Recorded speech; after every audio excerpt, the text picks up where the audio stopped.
Hola, muy buenas tardes. Sean bienvenidos y bienvenidas a esta última clase, último tema del curso de Mecanismos de Agresión y Defensa Biológica. Nos encontramos en el tema número 15 del sílabo, en el cual vamos a revisar algunos conceptos ya aplicados de inmunología.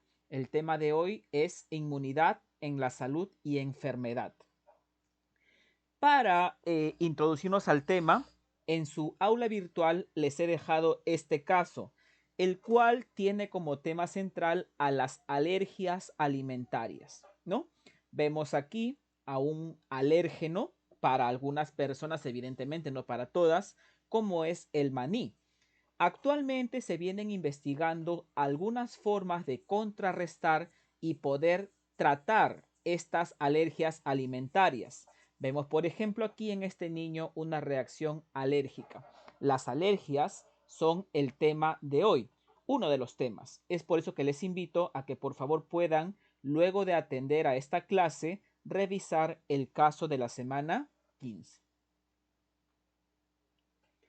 La agenda del día de hoy son las reacciones de hipersensibilidad, inmunidad y cáncer y finalmente hablemos de inmunización.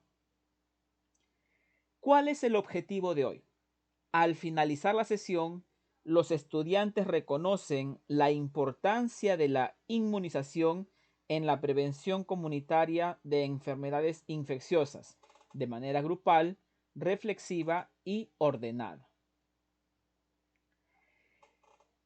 Haciendo una revisión de lo aprendido hasta este punto en esta parte de inmunología que ya han sido casi 5 semanas, recordemos que frente a un antígeno se desarrolla una respuesta inmune, ¿no? Y esta respuesta inmune, recordemos que puede ser de dos grandes tipos, ¿no?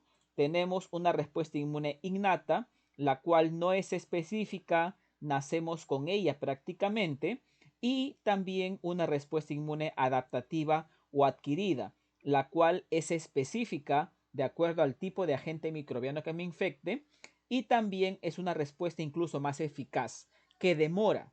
Recordemos que la innata es la primera respuesta y posteriormente se desarrolla la respuesta adaptativa. Y cuando hablo de respuesta adaptativa, vimos en la última clase, esta puede ser de dos tipos. Puede ser adaptativa humoral o adaptativa celular. Y esto en función de qué es. La humoral usualmente se dirige a antígenos extracelulares, parásitos, por ejemplo, bacterias. En cambio, la respuesta adaptativa celular usualmente se dirige a agentes antígenos intracelulares, como los virus, por ejemplo, dado que estas células, los linfocitos T, citotóxicos o helper, colaboran y conducen a la eliminación, por ejemplo, de células infectadas. Recordemos que en la respuesta humoral los anticuerpos son un producto de defensa, en cambio en la respuesta celular son los linfocitos T quienes hacen este trabajo. Empecemos hablando de enfermedades inmunes, ¿no? Es un poco paradójico decir que hay enfermedades inmunes, pero sí las hay. Usualmente es por una alteración o un error genético, ¿no? ¿Y esto por qué? Porque muchas veces nuestra respuesta adaptativa se ve alterada. Un ejemplo de esta alteración se llaman reacciones de hipersensibilidad. ¿Por qué? Porque, por ejemplo, tenemos que algunas personas reaccionan a nivel de sistema inmune de una forma exagerada. Por ejemplo, te pica un mosquito y mira lo que te puede ocurrir. Una reacción bastante fuerte de forma alérgica. Esto es un ejemplo de hipersensibilidad. Por ejemplo, un antígeno que no ponía en riesgo tu vida, pero tu respuesta inmune fue tan fuerte, desregulada, por ejemplo, que te puede conducir incluso a la anafilaxis, ¿no? Incluso hay personas que por ciertos alimentos o por medicamentos pueden reaccionar de forma aguda, de forma fuerte, digamos, ¿no? Y estas reacciones de hipersensibilidad pueden conducir a que las células sean dañadas e incluso pueden conducir a enfermedades como el asma, por ejemplo. Y eso veremos el día de hoy. Estas reacciones de hipersensibilidad tienen una base inmunológica porque participan células y moléculas. Por ejemplo, aquí veremos más adelante que los mastocitos forman parte de una reacción molecular que conduce luego visiblemente a estas ronchas, por ejemplo. Cuando hablamos de reacciones de hipersensibilidad, aquí podemos clasificar 4 tipos de hipersensibilidad. Si nos damos cuenta en el cuadro, las diferencias en estos tipos va en cuanto al tiempo de reacción. Es una de las diferencias. Otra diferencia también son los participantes celulares y moleculares de estas reacciones inmunes. Así tenemos, por ejemplo, la reacción de tipo 1, que es una reacción rápida. Por ejemplo, entro en contacto con el alérgeno y automáticamente veo evidencias. Un ejemplo de esto podría ser, por ejemplo, una alergia a un alimento. En cuestión de minutos ya estás con las ronchas o con el malestar. Otro ejemplo podría ser también las picaduras de mosquitos, ¿no? Son alergias inmediatas. Otro tipo de hipersensibilidad son las de tipo 2. Estas se llaman citotóxicas. ¿Por qué? Porque en este punto de esta reacción ya hay un daño celular, ¿no? Y aquí participan anticuerpos de tipo IgG y demoran más o menos horas, demoran un poco más. La reacción de tipo 3, llamada también formación por complejo inmune, ¿no? Aquí también participan IgG con antígenos que están circulando en sangre usualmente y estas también demoran horas. Quizás una de las más conocidas y estudiadas son las de tipo 4, las cuales son retardadas, demoran más tiempo, días o incluso más de 24 horas. Y aquí el mecanismo está dado, esta reacción, por los linfocitos Th1, helper de tipo 1, ¿no? Revisemos la hipersensibilidad de tipo 1. Aquí quienes participan de forma importante son células como mastocitos, ¿no? Que tienen en su superficie anticuerpos de tipo IgE. Una vez que el alérgeno entra en contacto con la IgE, ¿no? Del mastocito de esta célula, la célula al reconocer el alérgeno lo que hace es liberar sustancias, moléculas vasoactivas, lo cual va a generar una reacción a nivel de la piel u otros tejidos, por ejemplo, ¿no? Esto podría pasar, por ejemplo, frente a una picadura por abeja. Veamos aquí. ¿Qué ocurre o por qué ocurre esta reacción de tipo 1? La primera vez que la persona alérgica entró en contacto con este alérgeno, su sistema inmune lo reconoció como extraño, como potencialmente peligroso, por lo cual el linfocito B, miren, reconoció al alérgeno y se lo presentó a una célula helper 2, linfocito T helper 2. Entonces, luego de la presentación del alérgeno, se generó anticuerpos, se generó memoria también. Y estos anticuerpos de tipo IgE, miren, son contra el alérgeno. De tal manera que si es que la siguiente vez vuelvo a encontrar al alérgeno, estos anticuerpos fácilmente lo van a reconocer. Y a la par también, algunos mastocitos, miren, se sensibilizan. ¿Qué significa esto? Que en su superficie del mastocito de esta célula se unen estos anticuerpos contra el alérgeno. Entonces, hasta aquí tenemos la primera vez con el alérgeno. Si esta persona vuelve a exponerse al alérgeno, por ejemplo, pongamos aquí el maní, moléculas del maní. La segunda vez que esta persona entre en contacto con el maní, el alérgeno va a ser reconocido por el mastocito, ¿no? Mediante los anticuerpos. Y automáticamente el mastocito empieza a liberar sustancias vasoactivas, lo cual va a generar efectos tanto a nivel de músculo, a nivel de vasos sanguíneos, a nivel de plaquetas e incluso a nivel nervioso. Esta complicación se llama anafilaxis o shock anafiláctico y muchas personas, incluso su vida, puede correr riesgo debido a esta reacción desmesurada y exagerada. Otro tipo de hipersensibilidad es la de tipo 2, ¿no? Porque aquí se llama también citotóxica. Hay un daño en las células, ¿no? Entonces, aquí lo que ocurre es que cuando llega el antígeno, ¿no? Es reconocido, vienen células citotóxicas para causar daño, para causar lisis, destrucción celular, ¿no? Ese es el daño que ocurre cuando esta célula citotóxica daña a nuestras células que tienen ese antígeno, ¿no? Y esto, por ejemplo, ocurre cuando hay un trasplante de sangre, perdón, una transfusión de sangre y no hay compatibilidad sanguínea. Si a mí me administran un tipo de sangre del cual no soy compatible, puede ocurrir esta reacción. Mi sistema inmune va a reconocer esos glóbulos rojos como extraños, como agentes peligrosos, y automáticamente los va a destruir.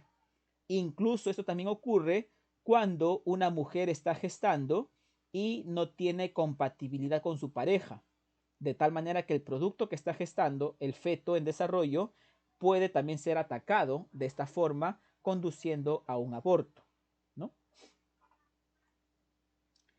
Otro tipo de reacción de hipersensibilidad es la de tipo 3, ¿no? Aquí también se llama los inmunocomplejos. ¿Qué significa un inmunocomplejo? Cuando el antígeno entra a mi organismo y es reconocido por anticuerpos y también por proteínas del complemento, ¿no? Cuando se forme este inmunocomplejo, antígeno, anticuerpo y complemento, las células que están circulando por mi sangre, en este caso neutrófilos, viajan a este sitio del inmunocomplejo, causando una inflamación, ¿no? Y esto, por ejemplo, es lo que ocurre en el lupus o también en la artritis reumatoide. ¿Por qué? Porque incluso algunas bacterias, estos antígenos, pueden a nivel de articulaciones causar inflamaciones, como la artritis, ¿no? Por un factor reumatoide. El otro tipo de hipersensibilidad es el de tipo 4, ¿no? ¿Qué ocurre aquí? A diferencia de los otros tipos de hipersensibilidad, en este tipo de reacción participan células, ¿no? Específicamente participan células helper de tipo 1, en la cual, una vez que llega el antígeno, estos linfocitos T helper reconocen al antígeno, liberan citoquinas, mensajes químicos, que van a ser reconocidos por el macrófago. Y este macrófago va a causar daño en mis células, ¿no? Esto, por ejemplo, ocurre en el caso del asma. En el asma, cuando hay el contacto con el antígeno, hay una reacción mediada por células, hay una lesión. O también cuando a veces usamos metales como anillos o pulseras que son de un metal que mi sistema inmune reconoce como antígeno, como alérgeno, y eso causa una inflamación, lo cual se llama dermatitis por contacto. Aquí, por ejemplo, tenemos el caso del asma, ¿no? ¿Qué ocurre en el asma? Una vez que inhalamos el alérgeno, ¿no? Este va a ser reconocido por mastocitos. Y estos mastocitos, recordemos que tienen IgE en la superficie. Una vez que el mastocito ha sido ya sensibilizado con el alérgeno, este mastocito libera algunos mediadores como histaminas, leucotrienos y prostaglandinas. De esta manera es que el mastocito, al liberar estas moléculas, lo que hace es causar una broncoconstricción, ¿no? Los bronquios empiezan a cerrarse y por eso es que esta persona con asma empieza a faltarle el aire o a sentirse agitado. Entonces, detrás del asma hay una reacción alérgica mediada por moléculas y por mastocitos. Cuando yo quiero saber si soy alérgico a una u otra sustancia u otro alérgeno, lo que se hace es pruebas cutáneas, ¿no? De tal manera que en la piel se hacen unos raspados y colocamos unas gotas del posible alérgeno. En este caso, miren, se han probado 6 posibles alérgenos y de los 6 la persona ha reaccionado solamente a uno. ¿Y por qué me doy cuenta que ha reaccionado? Porque aquí veo una pápula, una famosa roncha. Aquí, en esta fracción de la piel, ha ocurrido una respuesta inmune, ¿no? Otra forma también u otra aplicación de la reacción de hipersensibilidad, en este caso de la de tipo 4, es la prueba de PPD. ¿Qué es la prueba de PPD? En esta prueba se inyecta al sospechoso de tuberculosis, se le inyecta una cantidad de proteínas de micobacterias, ¿no? Y después de un par de días se realiza una medición. Ya existen tablas estandarizadas para qué, para saber a partir de qué medida se considera que esa persona ha tenido contacto o está infectada con tuberculosis. Entonces, aquí se está usando la reacción de hipersensibilidad de tipo 4 frente a este antígeno para poder diagnosticar la tuberculosis. El siguiente tema que tenemos que revisar son las inmunodeficiencias, ¿no?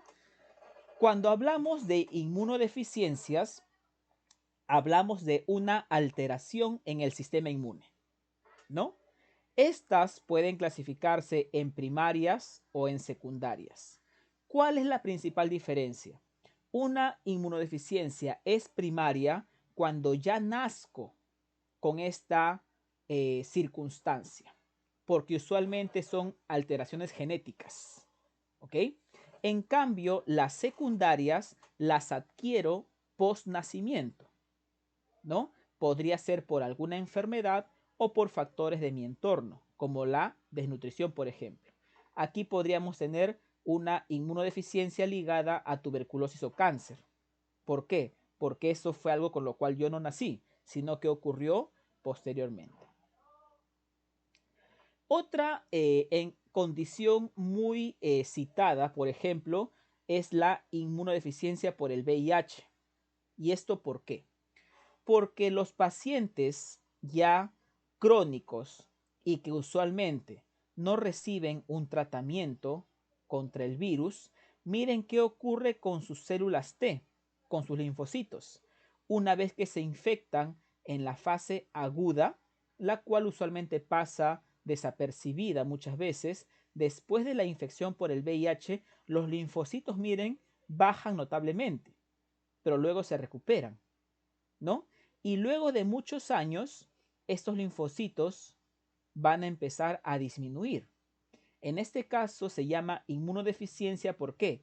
Porque los linfocitos que deberían estar protegiéndome de enfermedades, haciendo respuesta inmune, en este caso linfocitos T CD4, disminuyen en el tiempo, al punto cuando ya estos linfocitos son menos de 200 linfocitos por microlitro de sangre, se considera que la persona está en fase SIDA, porque sus defensas pues han disminuido notablemente. Y en esta fase SIDA, el paciente infectado ya es vulnerable, susceptible a muchas otras infecciones que podrían lamentablemente causarle la muerte. Por ello es que cuando se tiene un paciente con VIH, se le hace este seguimiento. En la sangre se miden su cantidad de linfocitos T CD4 para ver su curso de infección.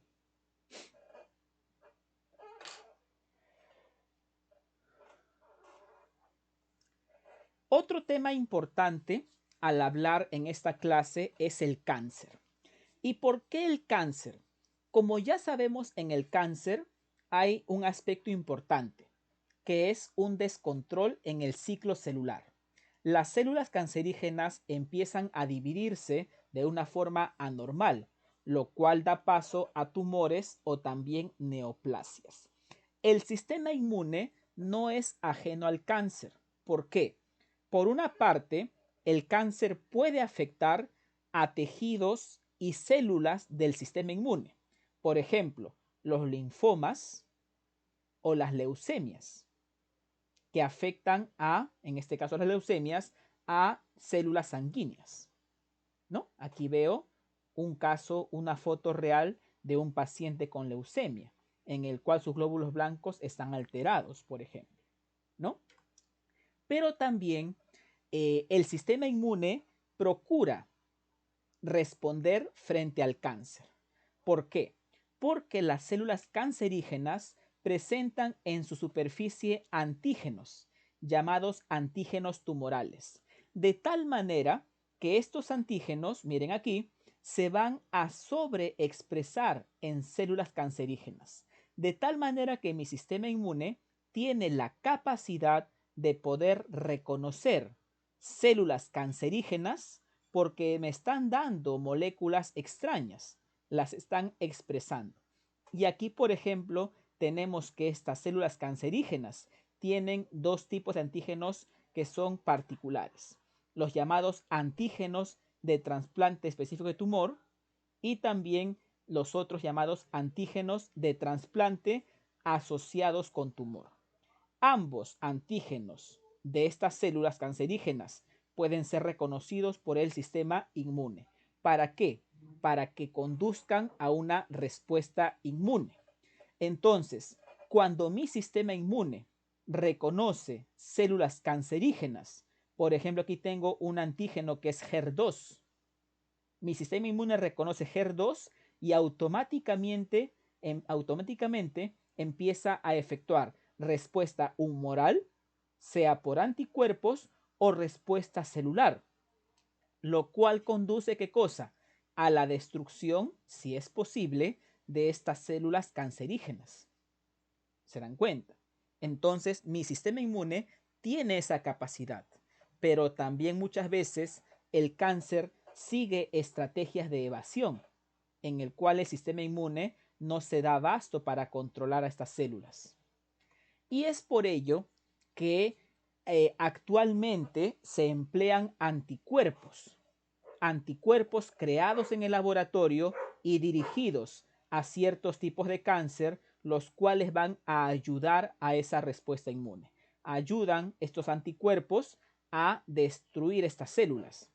Aquí, por ejemplo, en este cuadro, vemos 2, 4, 6, 7, 8 anticuerpos que ya han sido aprobados por la FDA y se usan para ciertos tipos de cáncer, ¿no?